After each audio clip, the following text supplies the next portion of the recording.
जय श्री कृष्ण।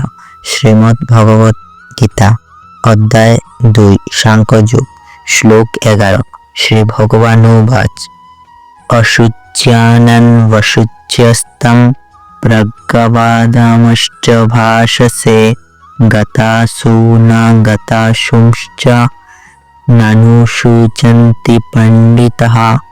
অর্থাৎ পরমেশ্বর ভগবান বললেন, তুমি প্রাজ্ঞের মতো কথা বলছো, অথচ যে বিষয়ে সুখ করা উচিত নয় সেই বিষয়ে সুখ করছো।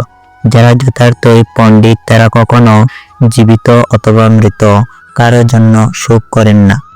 हिंदी में श्री भगवान बोले, हे अर्जुन, तू ना सुख करने योग्य मनुष्य के लिए सुख करता है और पंडितों के से बचने को कहता है, परंतु जिनके प्राण चले गए हैं उनके लिए और जिनके प्राण नहीं गए हैं उनके लिए भी पंडित जन सुख नहीं करते।